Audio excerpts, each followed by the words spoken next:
Dear Ian, dear friends of Clean Up the World, this year marks the 18th year that Clean Up the World and the United Nations Environment Programme have been working together on this wonderful campaign that you have developed and that hundreds of thousands, if not millions of people by now have embraced in recent years. Clean Up the World is both an occasion every year in which I'm reminded of the importance that people like you, Ian, and the many that you have motivated and inspired to take responsibility and to take initiative matter to the future of our planet.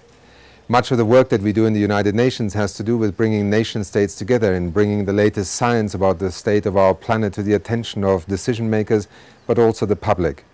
But in the end, it is people, it is communities that make the difference. It is people who take the initiative to do something about cleaning up the world that symbolizes the best hope that we have for achieving some of the changes that perhaps in the international policy arena are sometimes very slow to achieve. The theme of this year's Clean Up the World campaign, Communities Caring for Nature, couldn't be more appropriate. The year 2010 is the International Year of Biodiversity, a year in which we have sought as the United Nations to bring to the attention of the world the silent and invisible, largely invisible crisis that biodiversity, the species on our planet and our ecosystems are facing.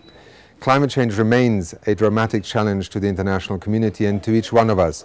But equally, the loss of biodiversity and the degradation of our ecosystems is a crisis that is unfolding and that is compromising the future of this planet and the livelihoods of literally the 6.5 billion people already on this planet.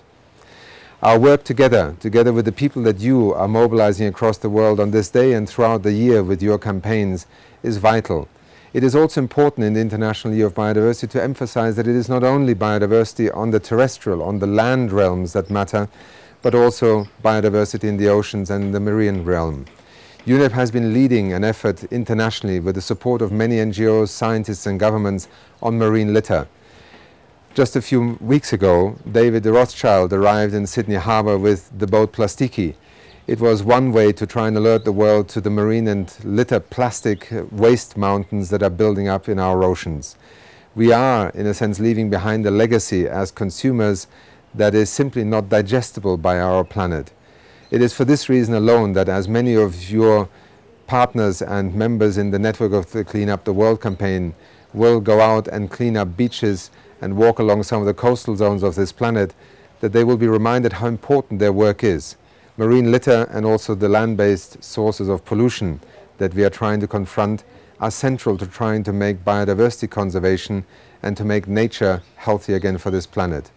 I invite you all to not only support this particular initiative during these days, but to take the ideas that the Clean Up the World campaign has been bringing to the international community, but also to people in their local context for 18 years now, into your daily lives. It is together that we can make a difference.